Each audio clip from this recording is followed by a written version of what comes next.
नमस्कार दोस्तों, अनुभूति दीक्षित शो में आप सभी का स्वागत है। आज जो हमारे स्पेशल गेस्ट हैं उनकी मैं क्या ही तारीफें करूं।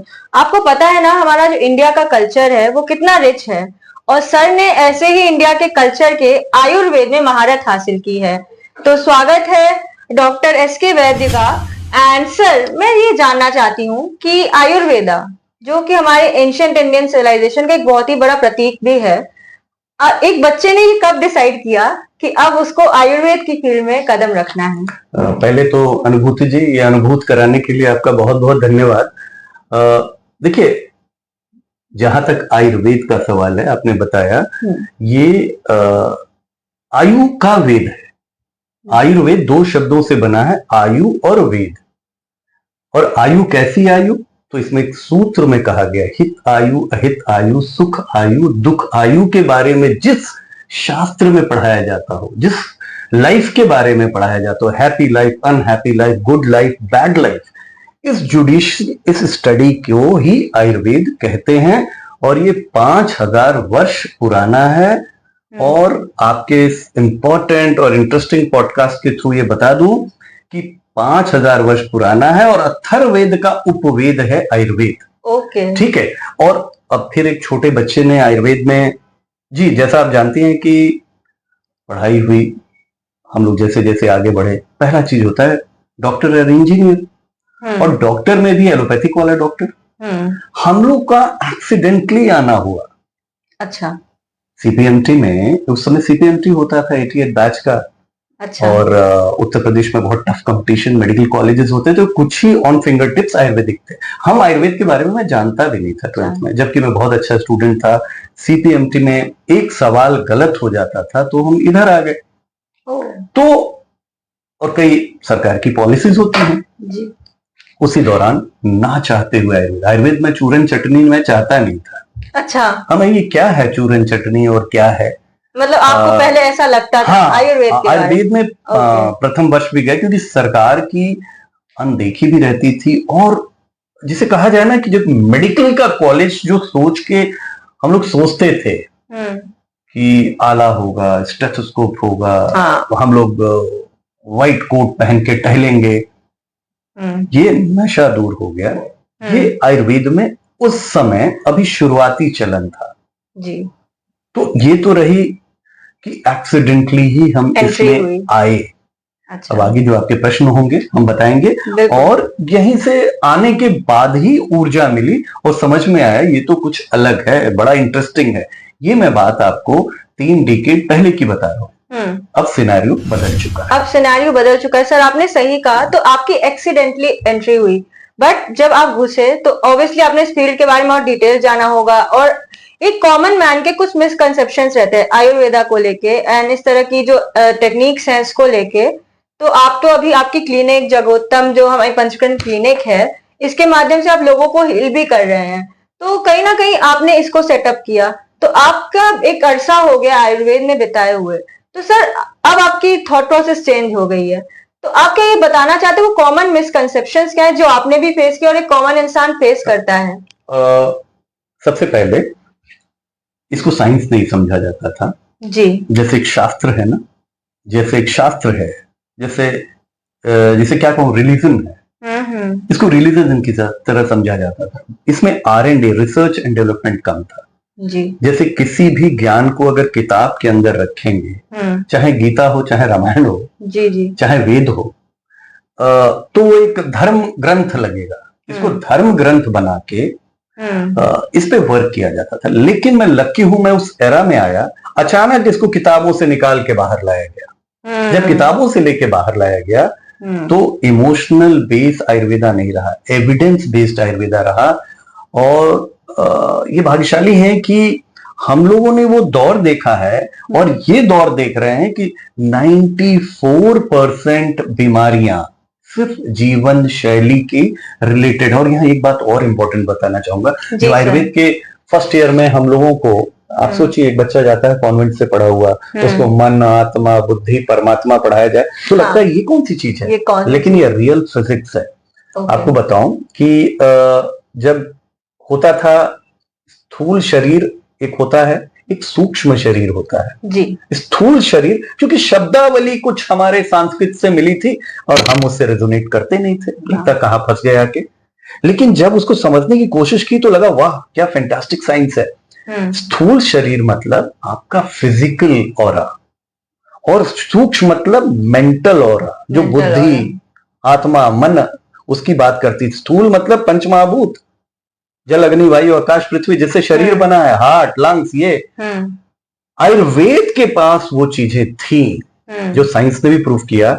आप स्थूल शरीर का तो सीटी स्कैन कर सकती हो, अल्ट्रासाउंड कर सकती हो, एक्सरे कर सकती हो, लेकिन इस दिमाग, इस मन का कौन करेगा? तो यहां आयुर्वेद ने बताया कि ये जो मन है, आत्मा है, परमात्मा है, जीवात्मा है, जो कि दो भाग होते हैं, और इसको लाइफ और उसके बारे में जब किया गया, ये तो लगा कि ये तो फैक्ट है।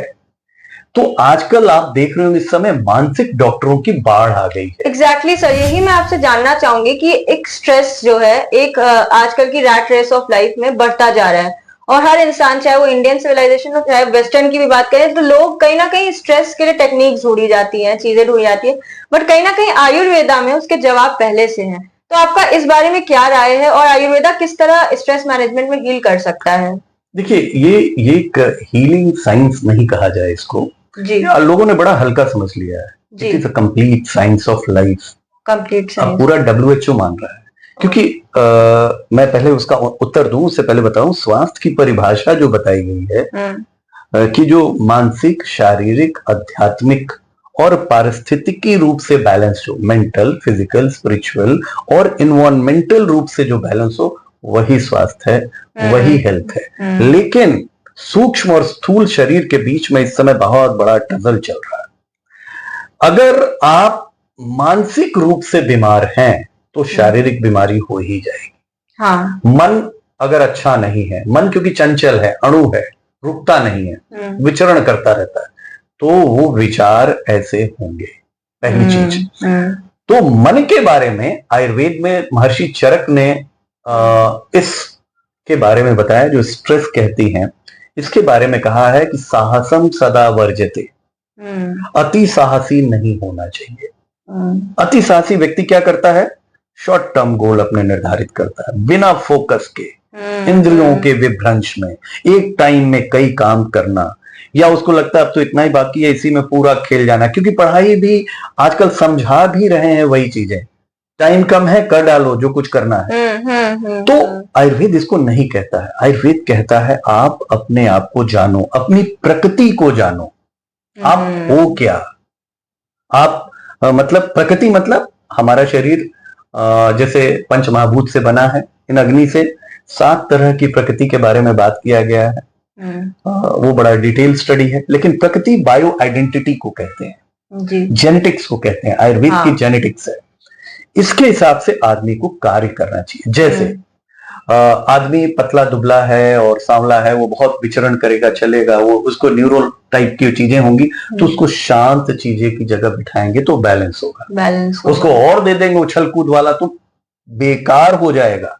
तो वहीं पे हुआ क्या, साहसम सदा वर्जते। अगर अति साहसी व्यक्ति होगा, ना समय से भोजन करेगा, ना निद्रा उसकी सही होगी, ना लाइफ डिसिप्लिन होगी। और ये चीजें इंटरकनेक्टेड हैं। जैसे घर बनना है, आहार भी चाहिए, निद्रा भी चाहिए, डिसिप्लिन लाइफ भी चाहिए। उस घर को 3 ट्राइपॉइड उसको रोकने के लिए, एक भी ध्वस्त होगा तो गिरने लगेगा। तो मेंटली जब वो इस काम को करता है, आप देखा करिए कि डिप्रेशन आदमी खाना ही नहीं खाता है, कहता हम नहीं खा रहे हैं, उसकी वेट गिरने लगती है। जब खाएगा नहीं तो जो ब्रेन को जो न्यूट्रिएंट्स चाहिए नहीं मिलते हैं। ऐसे ही उसको निद्रा नहीं आएगी, जब निद्रा नहीं आएगी तो उसके प्रॉपर फूड का डाइजेशन नहीं होगा, जो भी खाएगा। अब जब डाइजेशन नहीं होगा तो उसको न्यूट्रिएंट्स मिलेंगे नहीं। कहीं ना कहीं सब कुछ इंटरकनेक्टेड है, विचार उसके बदल जाएंगे। पर जैसे इंसान, अगर कॉमन इंसान की हम बात करें सर, तो कहीं ना कहीं इंसान बहुत सारी चीजों से जूझता है। ज्यादातर लोग अपने एनवायरनमेंट को ब्लेम कर देते हैं या जहां वो रहते हैं। तो आयुर्वेद जैसे जो साइंस है हमारी, ये कुछ ऐसी दैनिक आपको बता सकती है टिप्स या ट्रिक्स जो आम आदमी अपनी निरंतर लाइफ में, चाहे एनवायरनमेंट कुछ भी हो, वो अप्लाई करे और वो आराम महसूस कर सके, ऐसा कुछ है? बिल्कुल बिल्कुल ऐसा है। देखिए आयुर्वेद एक सीधे कहा है कि बच्चा जब पैदा होता है उसकी प्रकृति, मतलब उसका जो दोष उसमें, जिसमें वात पित्त कफ, जैसे वात पित्त जी। कफ को सॉलिड लिक्विड गैस से मान जी। सकते हैं। बच्चा जब पैदा होता है तो वो वाटरी कंटेंट होते हैं। आपने देखा होगा खांसी आती है, निमोनिया होता है, मतलब इसी खांसी जुकाम तो कफ होता है उसका। जवानी में पित्त होता है, फायर, गुस्सा, उसको लगेगा गरम गरम, पेट ठीक नहीं रहना। फिर उसके बाद जब वो एजिंग में आता है तो वात बढ़ जाता है, न्यूरोलॉजिकल प्रॉब्लम होने लगती है। हाँ। इसी हिसाब से आयुर्वेद गाइड करता है। आयुर्वेद तो पहले ही बता चुका है कि हमारी 6 ऋतुएं होती हैं, ग्रीष्म, वर्षा, शरद, हेमंत, शिशिर, वसंत। किस ऋतु में क्या खाना है यह आयुर्वेद का वैद्य बताएगा। अच्छा। आपके जीवन में एक वैद्य होना चाहिए। हम डॉक्टर्स की बात नहीं करते हैं, हमारे यहाँ वेलनेस का पार्ट है। वेलनेस का अगर वेलनेस और इलनेस में थोड़ा सा अंतर है, क्योंकि लोग वेलनेस वाले भी जब इलनेस में चले जाते हैं तो बीमार होके ही वहीं ठहर जाते हैं। बिकॉज कुछ बीमारियां जैसे डायबिटीज, ये कोई बीमारी थोड़ी है, ये मेटाबॉलिक डिसऑर्डर है। हाँ। दिमाग में घुसा दिया गया कि आप बीमार हो, ये मेटाबॉलिक डिसऑर्डर है। आप डाइट रखिए, समय से दवा लीजिए जो डॉक्टर ने दिया है, क्योंकि ये होनी है। जैसे बाल सफेद होना है तो होना है। अब बाल सफेद होने को भी बीमारी मान ली गई है। आप समझ रही हैं? मैं दूसरा जैसे महिलाओं के बारे में, क्योंकि अब महिला है, ये मैसेज आपके पॉडकास्ट के थ्रू जाना चाहिए। जो औरतें, जो कि महिला का जीवन 3 पार्ट का होता है, एक जब पीरियड स्टार्ट होते हैं, एक संतानोत्पत्ति, और तीसरा होता है निवृत्ति। जब वो निवृत्त होती है तो उसमें परेशानी आनी है, रिंकल्स पड़नी है, बाल झड़नी है, ये सब अब इसको भी प्रॉब्लम बना के, स्ट्रेस लेके, मानसिक होके, शारीरिक प्रॉब्लम होके और क्लेश चालू हो जाता है। जी। तो सर ये ऐसा क्या अप्लाई करना चाहिए कि इंसान सबसे पहले इन चीजों पे ध्यान ना देके उन बेसिक सोल्यूशन पे ध्यान दे? वो सोल्यूशन क्या है? सोल्यूशन वही मैं कह रहा हूँ कि सोल्यूशन, जो पहला सोल्यूशन है आहार, डाइट। ओके। आप, एक बच्चे की डाइट अलग होती है। जब दांत नहीं होता है तो दूध पीता है, तो डाइट पे ध्यान देना है। जैसे बच्चे का जब दांत नहीं होता है तो कहते हैं कि पिए दूध। हाँ। जब दांत आ जाता है तो कुछ चबाने वाला भी। जी। फिर जब पूरा आ जाए तो चबाने वाला भी। फिर धीरे धीरे आंतें कमजोर होती हैं तो हमारी डाइट अकॉर्डिंगली चेंज है। तो पहली चीज, आपके खाने में 6 प्रकार के रस होने चाहिए, टेस्ट होने चाहिए। जैसे मधुर भी होना चाहिए, अम्ल भी, लवण भी, तिक्त भी, कटु भी, कषाय। यही 6 रस हैं।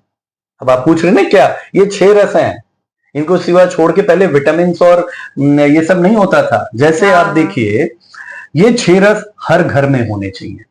दोपहर का खाना कभी स्किप नहीं करना चाहिए। लोग आजकल कर दे रहे हैं, खाने से ज्यादा जैसे चाय नहीं पीना चाहिए। सुबह उठ के लोग चाय पीने लगते हैं। पहले लोग ब्रश करके मीठा लेते थे तो वात का शमन होता था, मधुर रस। कहने का मतलब यह है कि हमको हमारा दोपहर का खाना ना छोड़ें, रात का खाना, जैसे हमारे शास्त्रों में आयुर्वेद भी कहता है कि जैसे ही शाम हो उसी समय गोधूली वेला में ही भोजन ले लें, शाम को पचने का वक्त मिल जाएगा। एक और इम्पोर्टेंट चीज है, ये तो आप समझ गई, ये मैंने आपको बताया कि छोटे बच्चे को ज्यादा लिक्विड और उसपे सेमी सॉलिड दें, और जवानी में सॉलिड चीजें दें, घी वगैरह दें कि जो पच जाए। और जैसे जैसे एजिंग होती है, एजिंग के हिसाब में थोड़ा सा उसको ऑयल कम करें, सुपाच्य चीजें दें, लोड कम पड़े उसका, वॉक करे, क्योंकि शनै शनै शरण होता है। लेकिन इस समय क्या हो रहा है, हमारा पूरा ट्रीटमेंट न्यूट्रिशन बेस्ड हो गया है। हाँ। ये न्यूट्रिशन खा लीजिए, तो ये ले लीजिए, ये विटामिन, ये तो यहाँ पे, जबकि डाइजेशन पे कोई ध्यान ही नहीं दे रहा। आप भले न्यूट्रिशन आप लीजिए लेकिन आपका डाइजेशन सही नहीं है तो फिर अनडाइजेशन के प्रोडक्ट शरीर में बनते हैं और यहीं फिर प्रॉब्लम स्टार्ट होती है। यूरिक एसिड हो सकता है अनडाइजेशन का प्रोडक्ट, कोलेस्ट्रॉल हो सकता है, वो शुगर हो सकता है, मैं डॉक्टरी भाषा में बता दूं। तो इसीलिए आप अपने डाइजेशन को सही रखें। ठीक है। तो सर आपने कहा आहार और जीवन शैली बहुत इंपॉर्टेंट है, तो आयुर्वेदा का जो वैज्ञानिक प्रमाण है, क्या आप उस पर भी एक लाइट डाल सकते हैं? बिल्कुल, क्योंकि लोगों को जानना चाहिए कि ऑब्वियसली ये साइंस है। मैं आपको छोटी सी चीज बताऊं जी कि साइंस कितनी बड़ी चीज है। पृथ्वी पे 75% पानी है। आप जानती हैं 75% पानी, हम लोग को शुरू में बताया है 75% पानी है। आयुर्वेद ने बहुत पहले ही बताया था। और इस समय जो पोल्यूशन चल रहा है, हमको लगता है 75% पानी मतलब बहुत पानी है, बहुत पानी। लेकिन सभी पानियों को आयुर्वेद में 8 प्रकार के जल बताए गए हैं। कौप, सारस और तटाक, मतलब कि कुएं वाला पानी, बावड़ी वाला पानी, नदी वाला पानी, समुद्र वाला पानी। इन जल को इकट्ठा कर दिया जाए, आज की डेट में बता रहा हूं, एक इसका स्पेयर बनाया जाए गोला, इसका डायमीटर जानती हैं कितना होगा? यहां से जितना बंबई तक की दूरी है उतना ही किलोमीटर तक गोला बन पाएगा। सिर्फ हमारे पृथ्वी पे इतना ही पानी है। और पीने के पानी में आ जाए तो हम यहां से लेकर लखनऊ कितना 291 किलोमीटर 200 किलोमीटर होगा या 250, उतना ही डायमीटर का पीने का पानी बाकी है। ये आयुर्वेद बहुत पहले से ये चीजों को बताता है। और कैसे इस चीज को किया जाए, जल, अग्नि, वायु, आकाश, पृथ्वी को बैलेंस करने के लिए आयुर्वेद ने बताया। और इससे बड़ा क्या प्रमाण चाहिए आयुर्वेद को कि आयुर्वेद ने डाइजेशन पे फोकस किया। उसने कहा कि आपका लिवर ही आपका मास्टर ग्लैंड है, आपका लिवर ही जादू का पिटारा है। लेकिन वो साइंस नहीं थी उस समय, क्योंकि हमारे शास्त्र जो थे संस्कृत में लिखे गए थे। अब हम लोग आए कॉन्वेंट पढ़ के अच्छे अंग्रेजी में, तो अब हम लोग इसको बाहर ला रहे हैं, जिसको मैं बाहर लाना कह रहा हूं। और ये जो मॉडर्न मेडिसिन है ये इंग्लिश में थी। तो उसमें वो कहा गया था कि लिवर, हमारी अग्नि जब मंद हो जाती है तो जल्दी पाचन नहीं होता है और फिर टॉक्सिन बनते हैं, जिसको कि आम और ये ब्लॉकेड पैदा करते हैं। ये साइंस मान रही है इस बात को कि लिवर हमारा मास्टर, जिसका लिवर गड़बड़ है, आजकल सुन रही होंगी फैटी लिवर है, तो आप देखिए उसमें विटामिन ए, डी, ई, के की कमी आती है। वो तो क्यों? क्योंकि स्टोर हाउस है। जिसका लिवर सही है, जैसे माइग्रेन एक बीमारी है, माइग्रेन को मैं डिसीज पे आ रहा हूं आपसे, साइंस आपने बोला तो मैं इससे जोड़ रहा हूं, क्योंकि एक जनरलाइज टॉक हो रही थी कि माइग्रेन का जो कारण माना गया, ब्रेन इंट्राक्रेनियल प्रेशर बढ़ जाता है और उसके बाद वॉमिटिंग होती है। ऐसा नहीं है, आयुर्वेद कहता है ये पित्त का विकार है, ये गॉल ब्लैडर लिवर का विकार है। जिसका गॉल ब्लैडर लिवर सही नहीं है उसका सर दर्द होगा ही। लोग कहते थे ना गैस चढ़ जा रही है, पित्त चढ़ जा रहा है, ये आयुर्वेद ने ही कहा है। अच्छा। एक सिंपल आपको ये साइंटिफिक बातें बता रहा हूं। अब तो आयुर्वेद ने जैसे त्रिफला कह दिया, जैसे 6 रस मैंने बताया, आंवला एक ऐसा फल है सबको लेना चाहिए। अच्छा। क्योंकि वो महारसायन है, उसमें नमक हटा दीजिए, सभी रस हैं इसमें। ओके। हाँ, हटा दीजिए, नमक हटा दीजिए, सब रस है। 5 रस तो आंवले से, आंवले की पूजा होती है, आंवले को महारसायन, richest source of vitamin C. ये तो माना सर मैंने, आपने आप जो कह रहे हैं कि इसके ये साइंटिफिक एविडेंस ही ये है। अब जैसे बात करें पंच तत्व की और अभी पंचकर्म की और पंच तत्वों की भी अगर हम बात करें तो कहीं ना कहीं हमारी बॉडी उन्हीं से बनी है। और हम लोग जब दैनिक दिनचर्या में कई चीजें ऐसी करते हैं जो इन तत्वों के बैलेंस को बिगाड़ देते हैं। तो आप क्या इस पर नजर डालना चाहेंगे? एक लोगों को बताइए कि ऐसे वो क्या काम है जो उनको नहीं करने चाहिए इन पंच तत्वों को बैलेंस में रखने के लिए। देखिए, जैसे मैंने बताया, हमारा शरीर अब पंच जो महाभूत इनको कहा जाता है, जल, अग्नि, वायु, आकाश, पृथ्वी, इसको जरा हम थोड़ा सा दबा दें तो ये सॉलिड, लिक्विड, गैसी आते हैं। सॉलिड से 2 बन जाएंगे, लिक्विड से 2 और उससे सॉलिड, लिक्विड और गैस से 2, इन्हीं को डिवाइड करते हैं तो पंचमहाभूत बन जाते हैं, माइक्रो डिवीजन। जैसे जैसे हमारा उम्र होती है वैसे वैसे ये डिस्टर्ब्ड होते हैं। जब ये डिस्टर्ब्ड होते हैं खान पान से, रहन सहन से, तो बीमारियां होती हैं। अब जैसे हमारे शरीर में कफ बढ़ गया तो आयुर्वेद उसको कहता है, हम कफ मतलब पानी बढ़ गया तो उस पानी को निकालना पड़ेगा। कौन सी टेक्निक से जो आप यूज करते हैं? बता रहा हूँ, इसको कहते हैं वमन। पंचकर्म में हम एक मरीज को तैयार करते हैं, वॉमिटिंग कराते हैं। ओके। तो एक्स्ट्रा कफ निकलते हैं, तो कफ दोष, और वो भी जब करते हैं, ये ओटी टाइप का प्रोसेस है। अच्छा। पेशेंट के बलाबल को देख के, ऐसा नहीं कि किसी को प्रेग्नेंट लेडी को कर दिया, छोटे बच्चे को कर दिया, वृद्ध को कर दिया, नहीं, उसके भी टेस्ट होके, और यही साइंस है। उसके पूरी ब्लड टेस्ट करने के बाद हम डिसाइड करते हैं कि अब इस पेशेंट को वमन के लिए लें। तो इसमें कफ दोषों में थायराइड तक आता है, हाइपोथायराइडिज्म, इसमें हमारे स्किन डिसऑर्डर्स आ जाते हैं, तो ये कफ हो गया। दूसरा, पेट की तकलीफ या सांस की तकलीफ होती है तो हम उसमें लूज मोशन कराते हैं, विरेचन, तम केतु विरेचनम, हम दवा देते हैं, पेशेंट को लूज मोशन होता है तो लिवर उवर एकदम साफ होता है और पूरी चीजें, और यूरिन आउटपुट बढ़ाते हैं। तीसरा होता है वात। वात मतलब न्यूरोलॉजिकल, तो वहां वो वस्ती करते हैं। वस्ती मतलब हम लोग एक दवाइयां बना के अधोभाग से उसको डाला जाता है, जो ट्रांसवर्स कोलोन तक आती है, उसको क्लीन करते हैं। इस तरीके से बैलेंस किया जाता है वात पित्त कफ को, और ये कुशल वैद्य ही करेगा। हाँ। आजकल आयुर्वेद पंचकर्म का मतलब मसाज करना नहीं होता है कि धारा पे गिरा दिया ये no, it's not a panchakarma, ये पूर्व कर्म है। हम बॉडी को तैयार करते हैं ये फाइनल प्रोसेस के लिए। हाँ। तो ये पंचकर्म और ये तरीके हैं। अब फिर इसमें रक्त मोक्षण होता है, पित्त दोषों को हटाने के लिए हम लीच थेरेपीज यूज करते हैं इसमें, और फाइनली हम नस्यम करते हैं, नाक डाल के जो ब्रेन की एंट्री है उसको करते हैं। तो ये 5 कर्म किए जाते हैं हमारे तत्वों को बैलेंस करने के लिए। सर आयुर्वेद में और भी बहुत टेक्निक्स हैं, जैसे शिरोधारा के बारे में मैं जानती हूँ, और आप ऐसी कुछ टेक्निक्स हैं जो आप बताना चाहेंगे लोगों को, जो पता होनी चाहिए जनरल ऑडियंस को, पर उन्हें पता नहीं है, और वो कहीं ना कहीं और तरह की मेडिसिन की तरफ जाते हैं, बट उनका हीलिंग उससे भी हो सकता है। नहीं, देखिए इसमें अवेयरनेस एक बहुत बड़ी चीज है जी, अवेयरनेस के अब अवेयरनेस आ रहा है कई बृहद माध्यम से।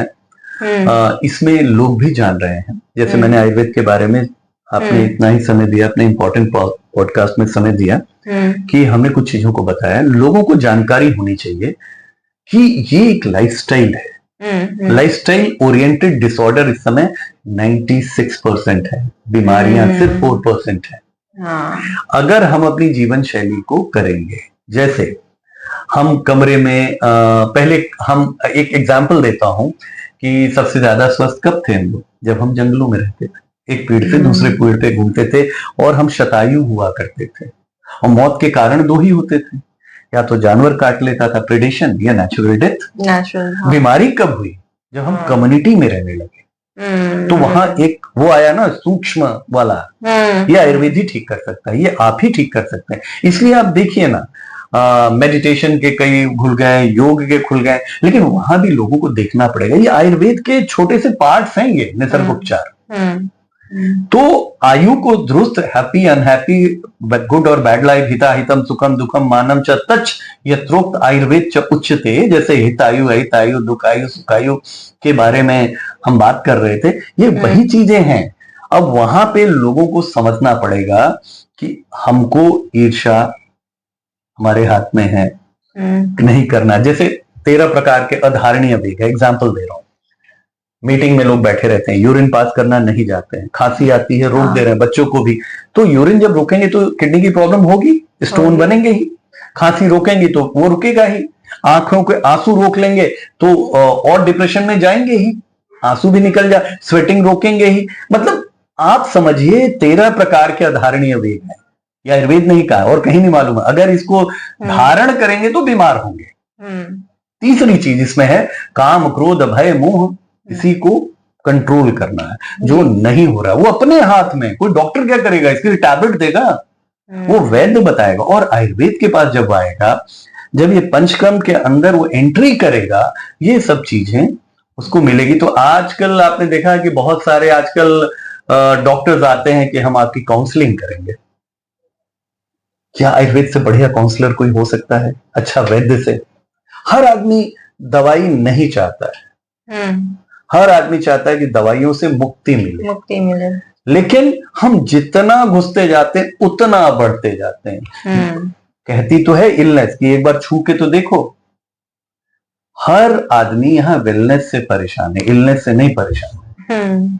ये मैं आपको कहना चाहता हूँ। सही बोला सर आपने। तो अब आपने, आपकी फैमिली का क्या रोल रहा सर, ये मैं जरूर जानना चाहूंगी, क्योंकि आपने आयुर्वेद में करियर बनाया। अब आप एक बहुत ही रिनोव्ड वैद्य हैं, सब लोग आपको जानते हैं। आपकी इतनी बढ़िया जगोत्तम क्लिनिक चल रही है जो कि लोगों को हील करती है। तो फैमिली का बहुत बड़ा रोल रहता है एक इंसान को जो उस पोजीशन में पहुंचाने में। तो आपकी फैमिली का बचपन से लेकर अभी तक क्या रोल रहा है? डेफिनेट है। देखिए, जब बालपन था तो पेरेंट्स का रोल, मम्मी का टिफिन बनाना, स्कूल जाना 6 बजे, फादर एयरफोर्स में थे, अच्छी जगह उनके कारण भाग्य से दिल्ली के अच्छे अच्छे स्कूल्स में पढ़े, अच्छे कॉलेजेस में पढ़े, साउथ से पढ़े, दक्षिण भारत से पढ़े। तो एक तो उसको कुछ भी कहूँ तो सूर्य को दिया। फिर हमारे फैमिली मेंबर, सिस्टर्स बहुत इंपॉर्टेंट। और जो इसका जब ग्रेजुएशन के बाद जब शादी हुई, तो उसमें पत्नी का रोल, क्योंकि वाइफ रोबस्ट बन के खड़े रहना और चीजों को समझाना, और हो सकता है मेरी कुछ कमी हो तो उसको और इम्प्रूव करना कि ये ऐसे हो जाना चाहिए, वैसे होना चाहिए। कई बार जैसे मैंने आपसे कुछ बातें कही, कुछ अच्छी बातें कही होंगी, लेकिन भूल गया हूँ क्योंकि मैं एक्सटेम्पर आपसे बात हो रही है, आप भी एक्सटेम्पर बात कर रहे हैं, हम लोग कोई लिख के नहीं बात कर रहे हैं। तो उसमें से कुछ बातें आई, आपने तो ये कहा था, ये भूल गया, अरे हाँ यार, ये करना तो चाहिए हमको, प्रकृति पे काम करना चाहिए, हमें बच्चों को स्वर्ण प्राशन पे काम करना चाहिए। तो ये चीजें उन्होंने लगाया। और सबसे बड़ी चीज है कि कभी कभी हताशा भी होती थी, होता है ना, क्योंकि चैलेंजेस फेस किए होंगे, 4 ऐशणाएं हैं जीवन की, इसी के लिए आदमी जी रहा है और इसी के लिए हेल्दी रहना चाहिए। धर्म, अर्थ, काम, मोक्ष, यही 4 ऐशणाएं हैं जीवन की। जी जी। तो और इसके लिए अगर ये ऐशणाएं पूरी होनी है तो स्वस्थ रहना है। तो फैमिली, श्रीमती जी ने, वाइफ ने बहुत अच्छा रोल इसमें किया। और जो हम यहाँ खड़े हैं उनकी वजह से, फ्रेंड सर्कल्स की वजह से, कुलीग्स की वजह से, और कहीं भी लेट डाउन नहीं हुआ। क्योंकि जब हम आए थे आयुर्वेद में प्रयागराज जैसी जगह पे, आप जानती हैं civil line one of the posh इलाका है, हम बैठे तो लोग हंसे, अरे इतना बड़ा लेके कैसे चलेगा, इतनी आप देख ही रही हैं। जी जी। तो लेकिन हमने कहा नहीं, करूंगा तो वही करूंगा। मैं अपने हाथ से आज तक मैंने पैरासिटामोल तक प्रिस्क्राइब नहीं किया, कोशिश करता हूँ ना लिखूं। और इसीलिए मेरे अच्छे जो मेरे मॉडर्न दोस्त हैं, अच्छे प्रैक्टिशनर हैं, शायद इसी वजह से आयुर्वेद को भी सम्मान देते हैं। और मैं जो कुछ भी हूँ यहाँ पे आयुर्वेद और फैमिली की वजह से। क्या बात है। और आप जैसे लोगों का जो है ये बातें मैसेज पहुंचे। आपने देखा होगा मेरा कोई साइन बोर्ड नहीं देखा होगा आपने बाहर। हाँ, मैंने आज तक नहीं लगाया साइन बोर्ड। मतलब आपको लोग आपकी पहचान से जान के आते हैं। वो आयुर्वेद से आए ना, आयुर्वेद से आयुर्वेद का रोल है।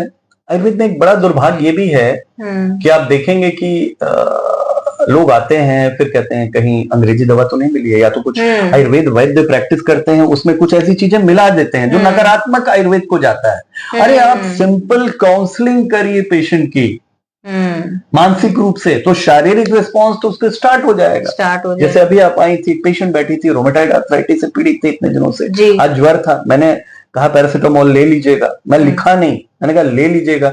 वो वायरल चल रहा, लेकिन वो आ रही है, करा रही है, उनको रिलीफ है। 10-12 साल तक वो झेली हैं, अब उनको रिलीफ हो रहा है। तो यही मैं कहना चाहता हूँ आपसे। तो सर अभी आज के जमाने में आपने कहा जैसे अवेयरनेस बढ़ी है, तो आज की यंग जनरेशन जो कि इस फील्ड में कैरियर बनाना चाहती है, आप थोड़ा लाइट डालिए, उनके लिए क्या एवेन्यूज हैं और वो कैसे बेटर कर सकते हैं। बहुत बढ़िया आपका ये प्रश्न, क्योंकि मैं जो नए ग्रेजुएट्स आ रहे हैं आयुर्वेद के, मैं जाता हूं तो अपनी कहानी सुनाता हूं, अपनी शादी से लेकर हर तरह की कहानी सुनाता हूं। कि मेरा एक बड़ा फेमस, कई बच्चों को याद भी है कि यार अगर मैं प्रैक्टिस वर्ल्ड में कहीं करता तो वॉशिंगटन डीसी से स्टार्ट करता, अगर इंडिया में करता तो दिल्ली के एकदम हार्ट ऑफ द जो है इवन कनॉट प्लेस जो है, मैं वहां से स्टार्ट करता। यूपी में मैं लखनऊ से करता, लेकिन इलाहाबाद आया तो सिविल लाइन से मैंने स्टार्ट किया। और सब जानते हैं मैं जीवन ज्योति एक यहाँ का बड़ा हॉस्पिटल है, वहां से एज एचओडी पंचकर्मा मैंने स्टार्ट किया था। अच्छा। क्योंकि उस समय टॉप हॉस्पिटल्स में भी था, मेरी पंचकर्म की भी एक पोजीशन थी। तो मैंने हार्ट ऑफ द सिटी से स्टार्ट किया। वो चैलेंजेस ये आते हैं बच्चों को, ये है कि कहीं स्टार्ट करो, ऊपर से स्टार्ट करो, सोचो मत। और दूसरा, आपको जो सबसे बड़ी चीज है कि आयुर्वेद करने के बाद आप अच्छे काउंसलर बन सकते हो, डाइटिशियन बन सकते हो। तीसरा, आप रिसर्च फील्ड में जा सकते हो, आप स्पा और पंचकर्म के बड़े बड़े सेंटर्स स्टार्ट कर सकते हो, गवर्नमेंट ऑफ इंडिया आपको फंड्स देगी। आप अब्रॉड जा सकते हो, जरूरत है इस समय। जहां पे एलोपैथ खत्म होता है वहीं से आयुर्वेद चालू होता है ना। और तो ये जो चीजें हैं, an number of scope, wide scopes है। प्लस प्लेटफॉर्म अच्छा होना चाहिए जहां से आप अपना सैटेलाइट लॉन्च करें। प्लेटफॉर्म मतलब कि आप शुचि हो, शास्त्र ज्ञाता हो और कर्माभ्यासी बने। मतलब आप पढ़े हो, ट्रेंड हो, टीचिंग आपकी अच्छी हो, ये नहीं कि झोला छाप बन के कुछ लोग कर रहे हैं। इस पे सरकार भी नजर रखे हुए है, तो एक दुर्भाग्य है। मतलब लेकिन साइंटिफिकली आपको उस चीज को करना आपको है। कंपटीशन निकालना पड़ेगा, नीट निकालना पड़ेगा, उसके बाद अच्छे कॉलेज में एडमिशन लेना पड़ेगा, 5.5 साल पढ़ना पड़ेगा आयुर्वेदाचार्य बनने के लिए, फिर उसके बाद पीजी करना चाहें तो पीजी कीजिए। हम लोग के समय में पीजी थी नहीं, तो पंचकर्म का, क्योंकि मैं टॉपर था, तो साउथ से मैंने पंचकर्म में मेरा स्पेशलाइजेशन रहा, फिर मैं अपनी प्रैक्टिस यहाँ कर रहा हूँ। बहुत बढ़िया sir, so thank you. I think audience के लिए काफी इंस्पायरिंग इंटरव्यू रहेगा और लोग जानेंगे कि आयुर्वेद एक्चुअल में क्या है, एंड उनको एक सही अथॉरिटी बता रही है ये चीज। तो thank you so much sir, and हम लोग जुड़ते रहेंगे और भी ऐसे टॉपिक्स पे डिस्कशन करने के लिए। आपने बहुत अच्छी बात की है, क्योंकि एक महामंत्र भी है ना, सर्वे भवन्तु सुखिनः, सर्वे सन्तु निरामया, सर्वे भद्राणि पश्यन्तु मा कश्चित् दुःखं भवेत्। तो यहाँ पे इवन आपः शांति, प्लांट्स को लेके पृथ्वी शांति, सबको, इसके लिए आयुर्वेद से बड़ा कुछ नहीं है, ये महामंत्र है। बहुत बहुत धन्यवाद अनुभूति जी, बहुत अच्छा अनुभूति हुई हमको।